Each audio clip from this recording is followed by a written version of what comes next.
2 hours. So you want to just pass these around. Some of these boards are obviously commercially made, but you'll see how I can solder with them. You put the parts down there with tweezers, and then you solder. It takes 3 minutes to solder the board after you place the parts. And then here's a couple I just drilled at Clearwater, so you want to see what they look like before they printed. This is my business card. This one's actually printed.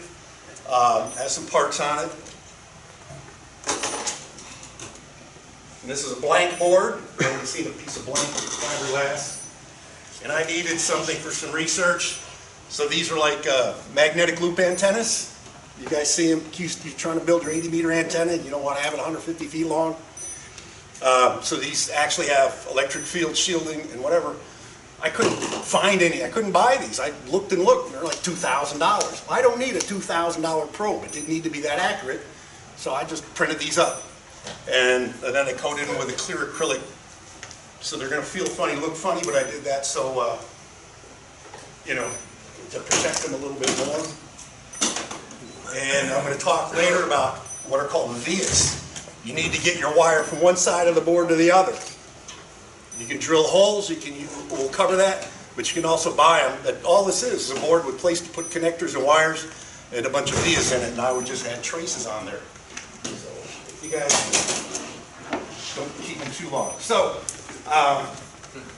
we've got here on the screen, we got my camera looking at the machine, and on the right side is the software that comes with it. It's made in Kitchener, Ontario. It's been around for a couple of years, and they're improving it so fast. It's very, very, very similar to a 3D printer. Only the vertical axis, the Z-axis, has to be far, far, far more accurate than anything else out there that us, you know, common people have ever seen. So I did a lot of setup before the meeting. To save time, you'll see that setup in the next step. It's the same process.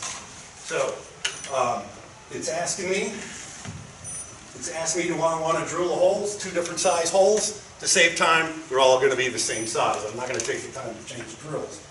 So I'm going to say go ahead and drill. If it hadn't gone to sleep. And I have to set a good example here as well. So what it's doing now, it's moving the actual drill around to find out where is the end of that drill. It's got to be that accurate. And instead of trying to build the machine so precise with adjustments, and it's real hard to put the drill in the motor the same distance, it's just going to measure it and find out where is the end of it. So it's going to know, I don't know, a few hundredths of a millimeter or something, where the end is. And somebody brought up CNC machine. That's what it is. It's a little Arduino computer in here. Uses industry standard G codes, if you ever heard of that. And it's going to drill these holes. You'll see on these boards. You know, if I pick up a hand drill, I drill a hole in metal, it's got 3 sides. I don't know how that happens. But here it's nice. You can drill, you know, maybe you just want to put holes in your mounting plate or something, and it doesn't drill that large. You can't drill anything bigger than like 2 millimeters, but that makes a nice pilot hole that's precisely where you want it. So underneath it, you can come up and look, just not too many at once, and be real careful of tripping over the cables. I don't know if you guys can see past the flag, but you'll see a piece of black fiberglass underneath that, because the drill's got to go all the way through. So the drill actually has to go a tiny bit past that green fiberglass board. So this board, they call it the sacrificial board. It's just getting a bunch of dents in it over the years as the motor pushes the drill bit down through. So in some senses, this takes time, but if I've got a larger board and it's going to take 15 minutes to drill, I got a lot of other things to do. So just walk away. What's the biggest board you can accommodate? 5x6.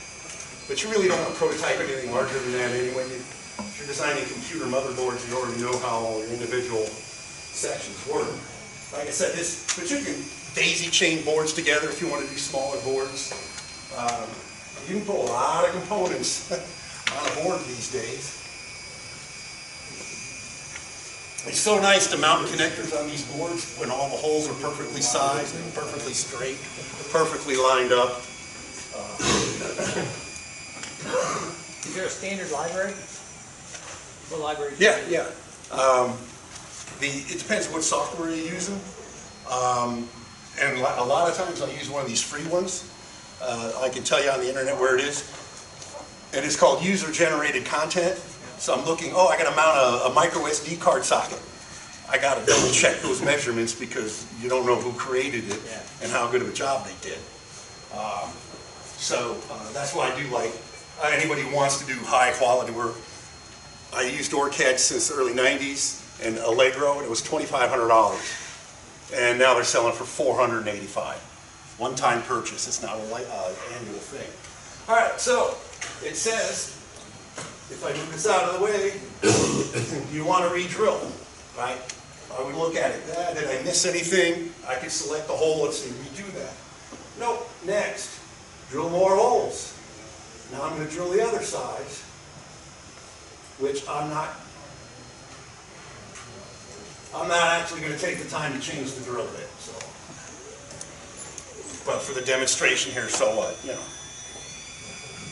Because you may have, like one of those pass around, you've got one size hole for the through hole components. Through hole components, you see one of the ICs or connectors. The part you see is on one side, but the leads, the wires from the resistor, whatever, go through to the other side, and that's where they're soldered and connected to the conductors.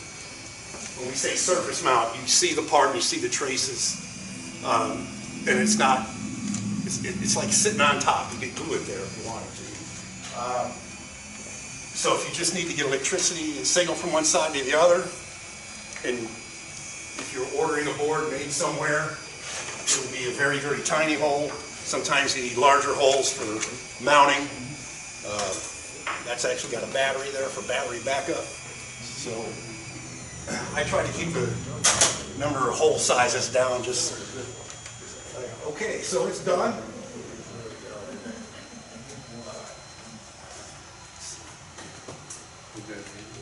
Alright, so it's gone back to what it calls its home position. It moves back, and the switches say, okay, I know where everything is now, so it's going to be ready for the next step.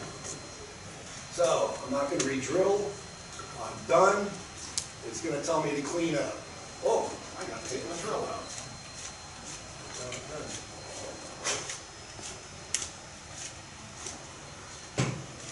Okay, next.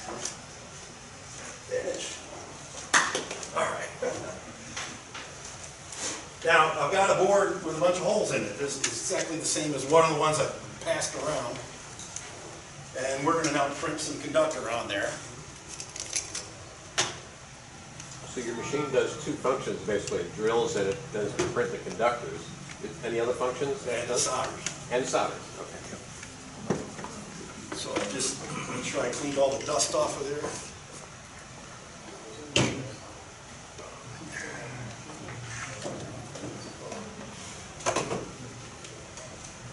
I'm going to select print because what I'm going to do is print some conductors. All right, so take a look. It looks right because they hate to print the conductive paths that don't line up with holes you just drill. Yeah, I've done it. So you check your drawings.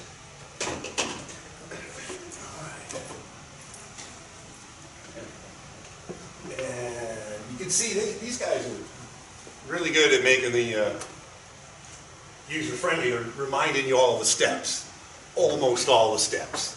I've got a notebook of mistakes I made. So, next, clamp the board down. I've already clamped it down for the drilling and I didn't move it. So hopefully, it's going to tell me I can reuse the alignment and I don't have to go through the alignment again. So what I just did, be back out here.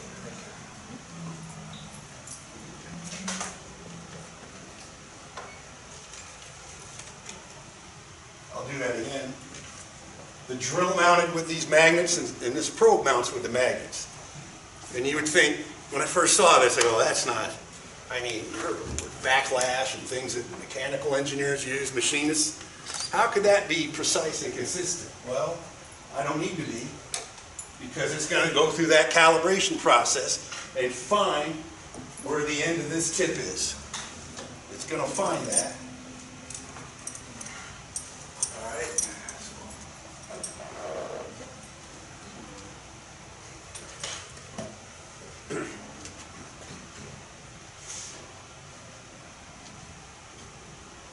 All right.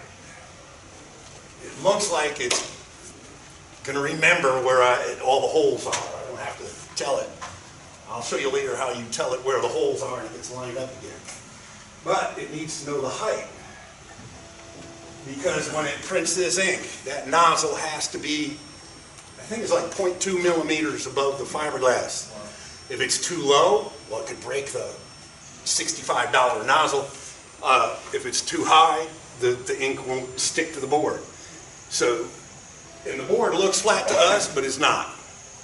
And it's got to go through and it's going to check. I should have simplified the design because you got 3.5 minutes to ask questions. Watch this. Oh, let me switch the camera. I'm sorry. So once again, it's gone back through these sensors. One checks this direction and this direction, X and Y. And the other one checks the height. So now the computer in here knows exactly where the end of that probe is. So the fact that I put it in slightly different each time, that doesn't matter.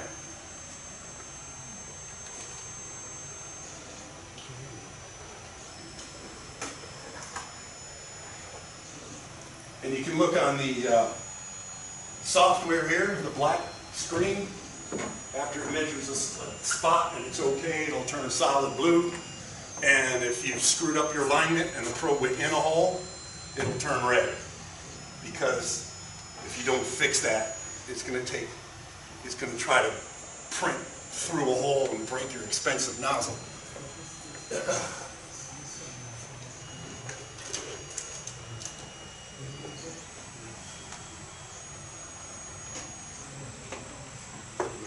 So Alan, how long have you been doing this work?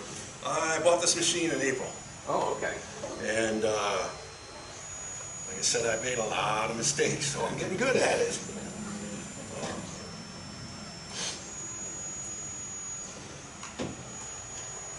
The other thing that helps is I've never found an overnight PCB manufacturer in Florida. Can't believe it with all the industry we've got here. So if I need a board tomorrow, even if the board was free, it's $125 next day delivery. If I need it on a Saturday, it's only about $180 here because I live real near the airport. But some parts of Florida, you're looking at $350 to get a Saturday delivery because it's real far away from FedEx or UPS, and they're not going to lose money to deliver. This takes standard 1/8 inch shank drills. The rest of it's metric, but some things are Americanized. Like the mount on the camera is a 1/4 20, even though nobody in the U.S. makes cameras. It's just, you can't get away from them. There's so many. Yeah, I got some.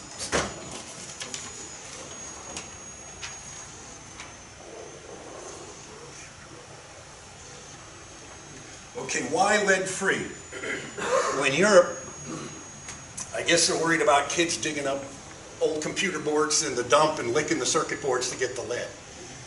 Because you can rub lead on your skin, you can rub it on your head, doesn't hurt you.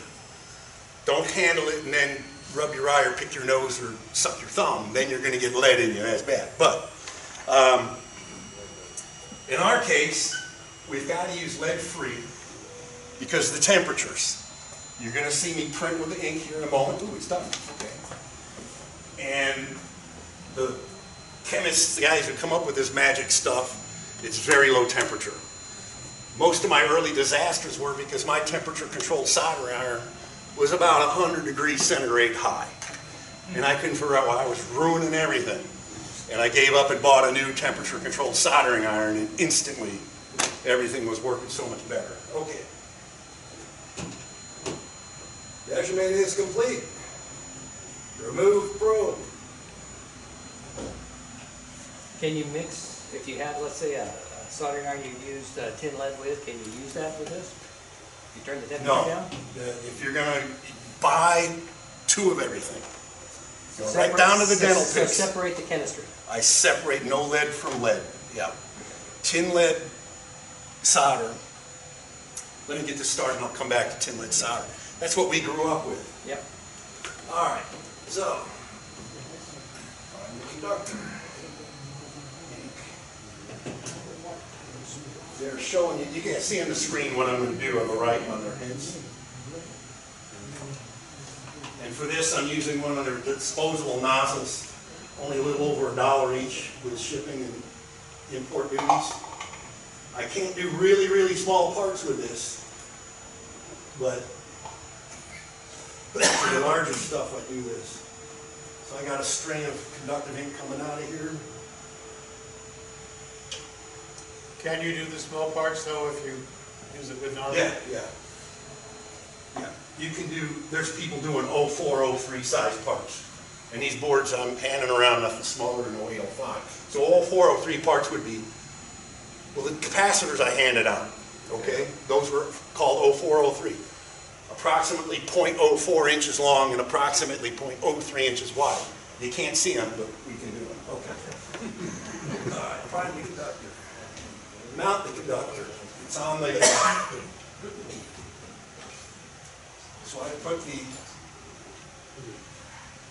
conductor on there. And I talked too long, so I've got a little bit of ink there. Now, it's going to want me to calibrate. I don't know if you see this. It's going to put some down, and I'm going to inspect it to adjust the amount. I'm not going to get perfect because this is just a demo. So once again, it's going to learn where the end of that nozzle is.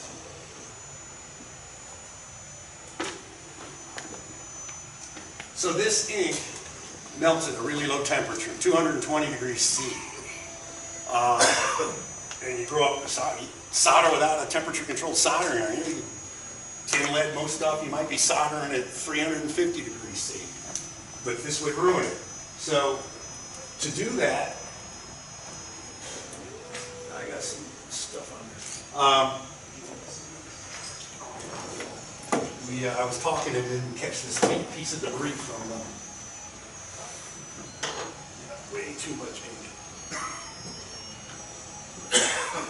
So this is part of the learning curve, learning what looks like good ink. Well, it's not changing because I'm on the wrong window. Okay.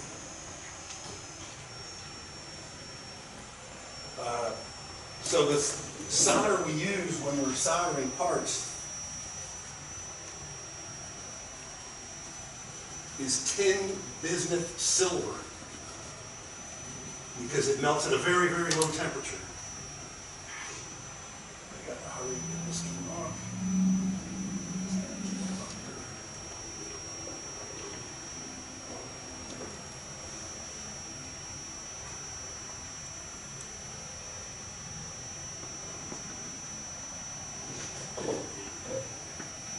So I raced motorcycles for 30 years. One thing you learn about racing, go slow. Slow down, you'll go faster. See? So I got in a hurry and I made a mistake. So, all right. Try calibrate this ink again.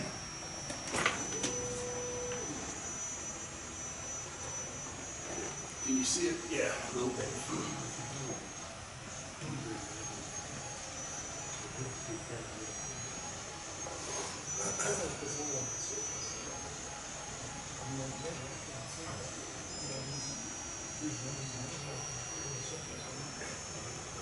Now it's looking like their diagram. Green on the right side. They're showing us what it should look like. And that's one, it just takes experience. You know, you can look at the pictures, and you still got to do it a bunch of times till you have a feel what it should be like. Wipe that off of there.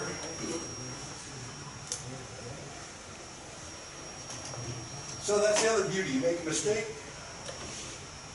This is how you if this was a mistake, this is how you fix your mistake. Isn't that great? You can also reprint just parts of it. What solvent are you using? Acetone, you can use just about anything. Mostly, I'm doing it to keep the dust from the paper towel off. If I just use a paper towel, leave dust and have to screw things up.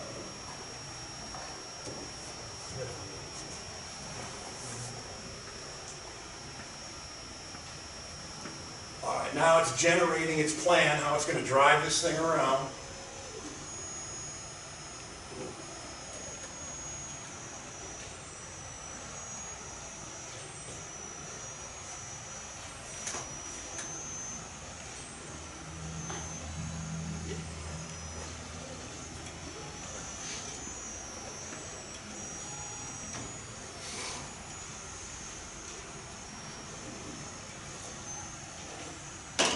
And I'd rather, my personal belief, I'd rather have it put down a little bit too much ink rather than too much. It's too much, you have to wipe the board clean and start over. If it's just too thin and one of the traces is broken, I just click, print that one again. I could just click on here, this is neat, like this trace, suppose this trace here was too thin and it broke, just click on the software, say print that one again, leave the rest of the board alone. So tin bismuth silver, they're using that because of the melting point, very low melting point. But this is a roll of solder. Everybody in here has used solder, or half of you? Sure. I can't unroll it. It's so stiff it'll break. In fact, it was just January of this year, some company somewhere figured out how to put rosin in it. Because you draw wire. I don't know how that, you have to ask a machinist or something. And you have to draw it hollow, and somehow they put rosin in there. So before this year, you had to get the squirt bottle and pour this corrosive stuff out. And if you use, even if you had solder that was low enough melting temperature but had lead in it, it would suck the silver out of my ink. This ink is $110 for 2 cc's, 2 milliliters. Sounds really expensive, but I've been working on this 2 cc's for 3 months. So once you learn not to waste it, it really goes a long way. If you want to learn lead-free soldering, it's like a hat. Forget you're wearing it and you take it off, it feels like you're still wearing it. Harbor Freight has tin silver solder. You can see how little that is. I think it's like $6, but that's better than buying a $100 roll. This is tin silver, very high measuring temperature, melting point. I can't use it on a printed board, but I could use it on a commercially made board. These have been called printed circuit boards since the 50s. They're not printed. It's a photograph. This is actually a photograph. They used to actually, and I started that way, sheets of clear plastic with black lines on it, expose it like a photograph, throw it in a chemical like a photograph. They call them printed circuit boards, they're not printed. This is printed, so I'm calling it DPCB, desktop printed circuit boards. Now they've been doing these things, like I said, since the 50s, so they're real good at it. You can do, I don't know how many layers, 20 layers and stuff. If you're going to start repairing stuff, like I said, buy a new soldering iron and write on it, lead-free only. Buy a new solder tip cleaner, keep it separate. And then this you get from DigiKey, has to be shipped ground because it's called hazardous. And you see it's not on a roll. Not on a roll. But, I can't remember what that was, like $30 or $40 for that. But these parts are so small. It's not like building a Heathkit tube radio where you're using a quarter roll of solder. You know, it's hard hardly think anything to it. So, What is the shelf life on your solder paste? 6 months if you keep it refrigerated. Yeah. So you keep it in the refrigerator and pull it out when you use it? Yeah, yeah. Do you have to and thaw it out, or you can use it cold? No, you let it sit for 15 minutes. The viscosity, you always heard fluids are not compressible. Go find your high school physics teacher and remind them, okay, most of the time fluids are not compressible. So I got one of these little frozen bags and this is how I keep it cold between home and here. And this is how they ship it to you. That's the bag. And it's 6 months from the date of manufacture. Also, if it sits around, if I don't use this for 2 months, I'll have to unscrew that nozzle and throw it away, because what's at the end of that nozzle is going to dry out. So it's got to be consistency. And I don't know how, but somehow they figured out the pressure, and you can fine tune this stuff depending on the size of your nozzle, how old the stuff is. I've had to do that with the solder paste. It sits around too long, it's starting to get old, and it's called rheological coefficient. I don't know what I just said, but that's what it is, rheological coefficient. How much time we got left on this one? 2 minutes. Now we might as well let it go. Let me look at my list.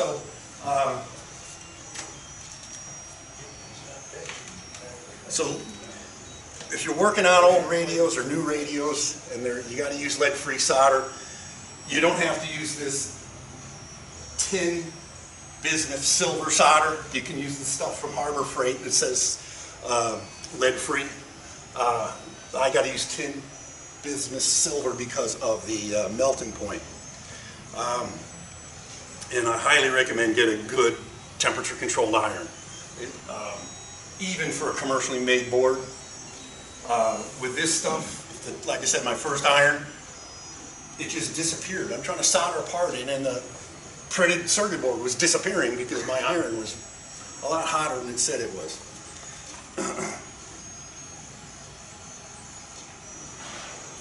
Did everybody get to see those boards?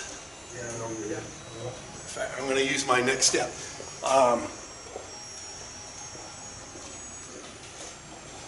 So I'm not going to show you soldering. I'm going to show you unsoldering, but it's the same process. And I'm doing that to save time. I did it at Clearwater and kind of went a bit too long.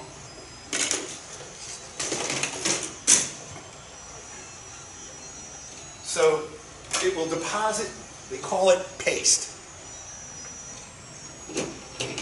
And I brought tin lead paste here because I'm going to do a commercially made board for the United States. I don't need to use lead-free. And it's actually a paste. It looks slightly different color than this ink, but it's incredibly tiny balls of solder mixed in with stuff. So it's like, almost like wallpaper paste. It's as thick as toothpaste, but it's got solder in it. So it would deposit, like here's printing, it would deposit the solder. That's how these were done. Exactly where it needs to go and nowhere else. Then you pick up your forceps and the parts and you start placing them. And when you got them all in place, you hit, it's called reflow. That's how you melt it all. Reflows the solder. I think, are we about a couple seconds away? 36 seconds.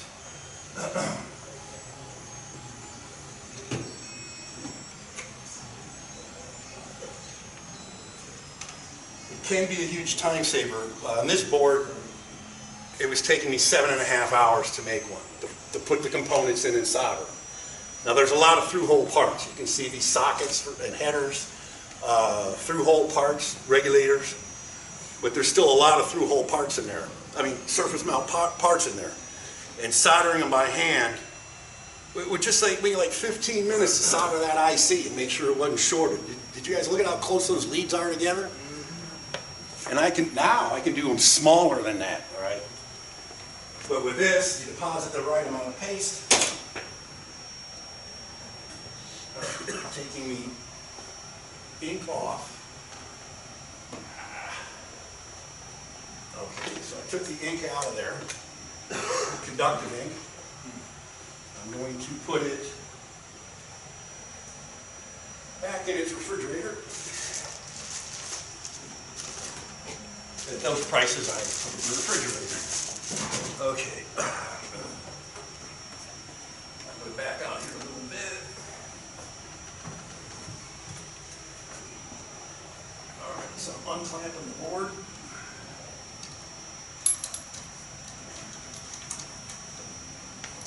So Alan, at this point, you've drilled the board, you've printed the conductors on the board. And I would, the next step, if I wasn't, if I wanted to board you guys, would be baking. And that's all built into this thing. Uh-huh. What, you see where my hands are here? Yeah. You see the second? Right. That's a hot plate. Okay. And it would run up to, depending on the ink you used, like 210 degrees for 20 minutes, and then it lets it cool for 40 minutes. So this plate gets hot. Yeah. So I would turn this over so the brackets hold it, and then I go do other work, and I come back and it's done. Right now I could wipe that off. I see. If you guys want to look at it, but don't touch it, it's, some people are paranoid about tin Don't lick it. bismuth silver. Yeah, don't lick it. But that is a, So the heat actually kind of solidifies the heat shores it.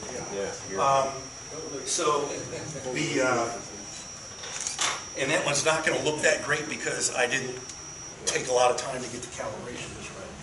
So now if I wanted to solder this, there's one with the IC on it.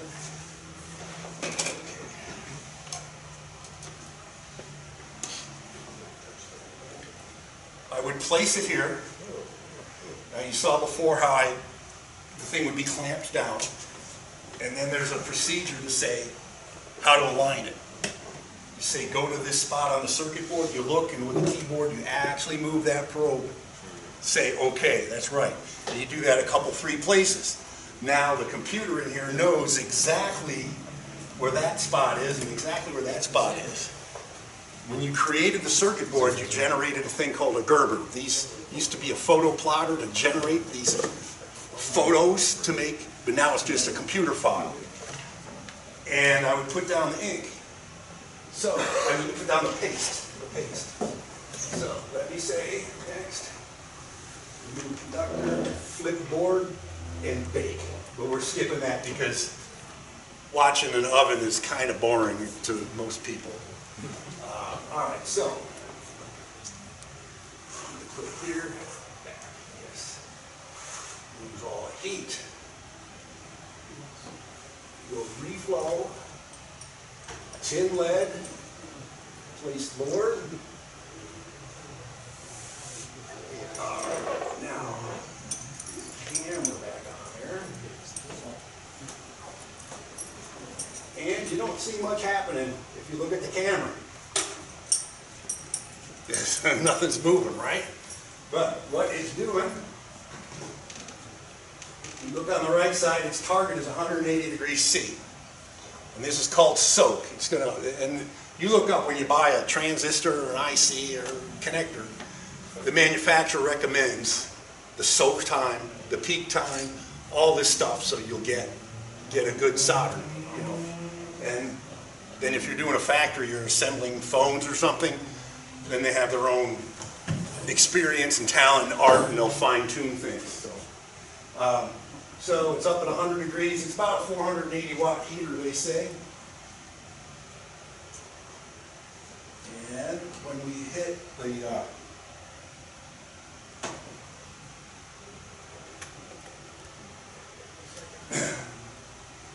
so it's getting pretty warm.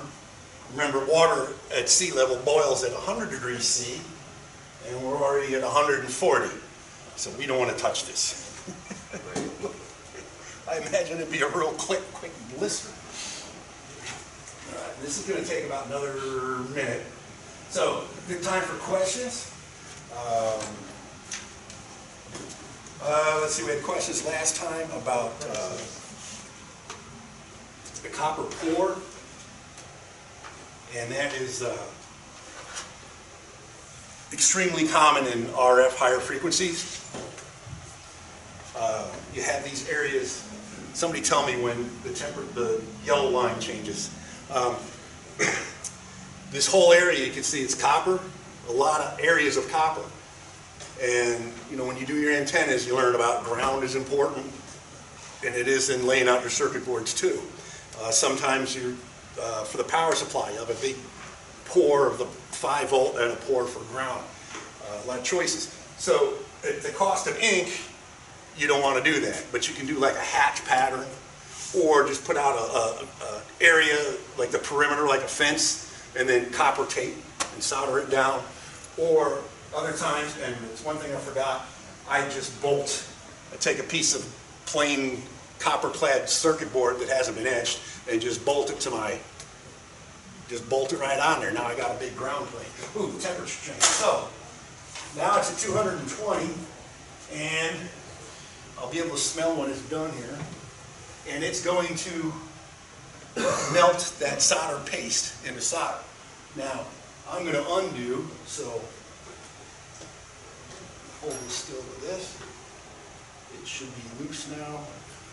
Can't see it on the camera. Yeah. Oh. Anyway, I got this part. I don't know, just unsoldered that IC. If you were really patient, you could do that on your stovetop. When you need to change one part, it's got to be level. You got to know what temperature the solder that was used originally should be. So you apply heat to just one area, or? No, this whole, oh, come on up and look. You guys don't have to be scared. This whole black So plate you melted the is solder getting on heated up. everything. Yeah, the soap, this part of the yellow line, it held that temperature for a while to let the heat get through the board and get even everywhere without overstressing the parts.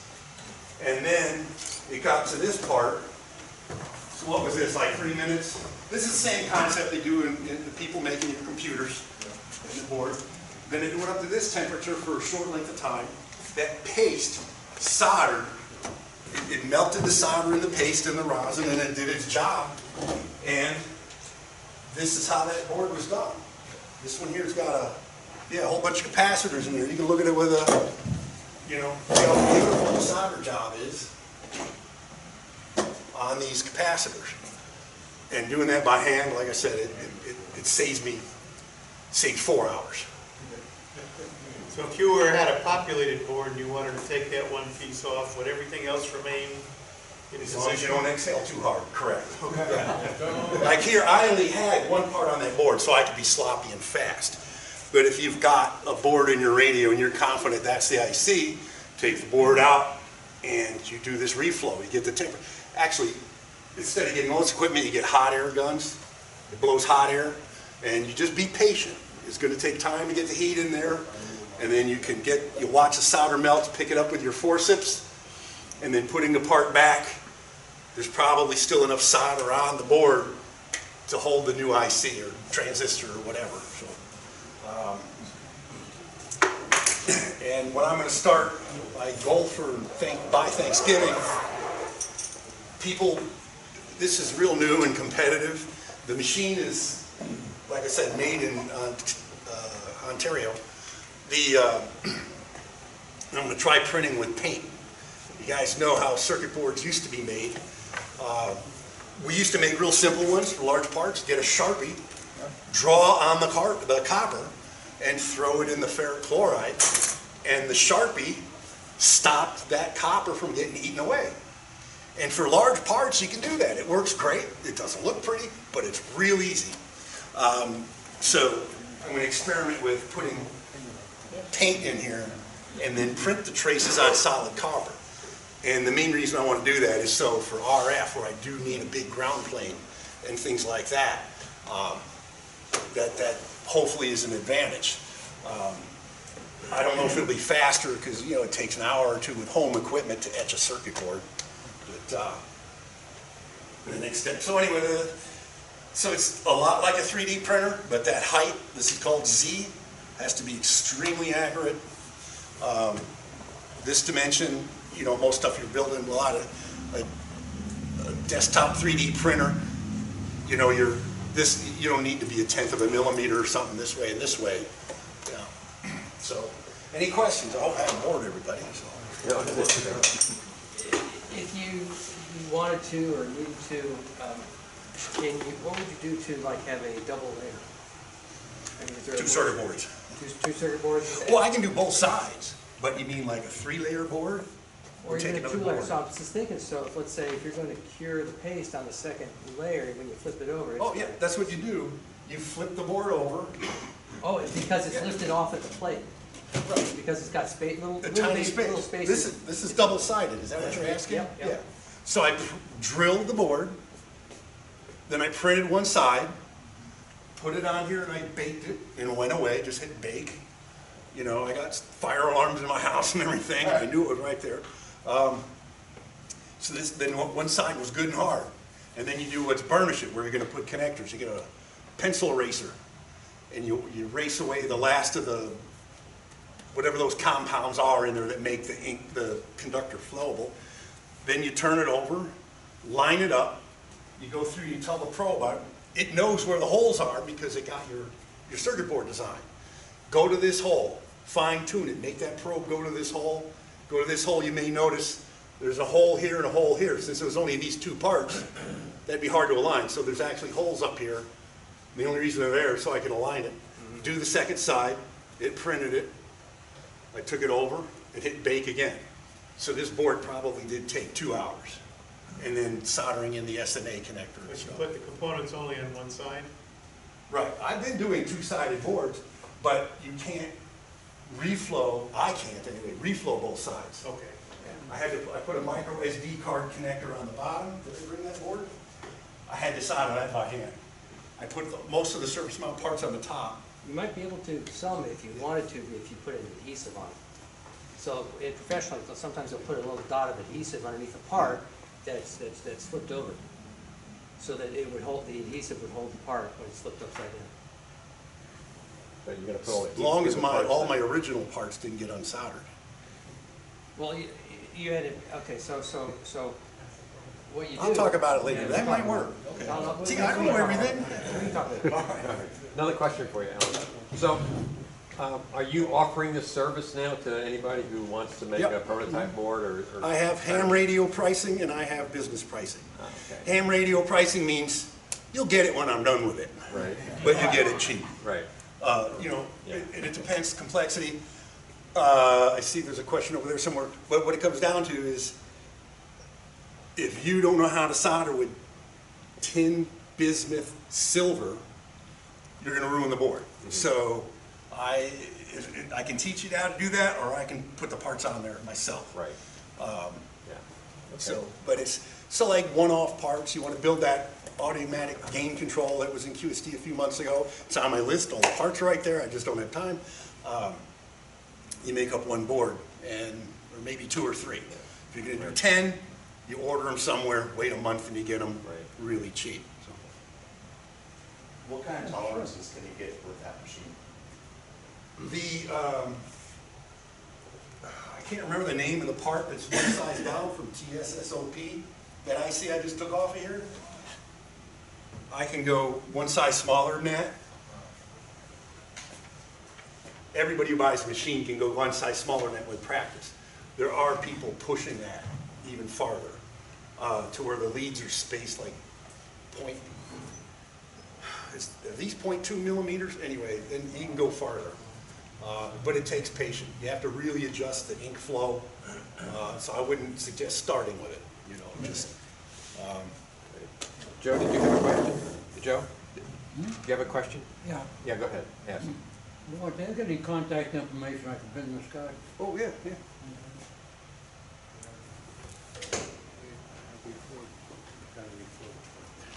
So anyway, don't be afraid of, if you got an idea, you want to try it, Okay, great. contact me.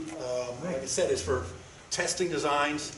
I wouldn't encourage anybody to take something I made here and printed into space or in a fighter craft or something where somebody's life depends on it. The commercially made boards, though, that's, you know, we got tons of experience, and it's just being able to put the paste down that's easy. So Yeah, you mentioned a minute ago that, reading the presentation, that you can do vias as well. Yeah. Will that actually go through a hole with a couple pieces in between two, or how does it? It drills the hole, but you can use, I use eyelets sometimes. Oh, if you're doing connectors, which are gonna get a lot of abuse, I put these copper eyelets there, so you're trying to pull a copper eyelet out, you're not going to. Other places, well, this board's got vias. I've tried just after it's printed, squirting a little ink in there, conductive ink, and that works, but it takes time. This one, I just put little bitty pieces of wire through there and soldered it. Okay. You can And feel so, the so wire. it did that itself, it put the via in there, or? It drilled the hole. Oh, I put the wire in it. Oh, Yeah, okay. So you have these little eyelets, I always call them rivets, but the technical term is eyelets. You put them through the hole and then stake them, and now you can conduct through. I don't know about these days, but in the 70s I made a lot of money fixing Royce CBs because they used eyelets. And it gets down to 20 below in Chicago, Illinois, and your radio doesn't work when it warms up next month because things expanded and contracted at different rates, and you just had all, so all you did was go through the board. You don't have to know electronics, just resolder every eyelet.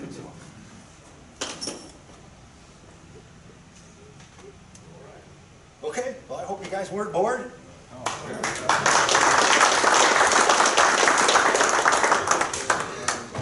Yeah, thank you very much, Alan.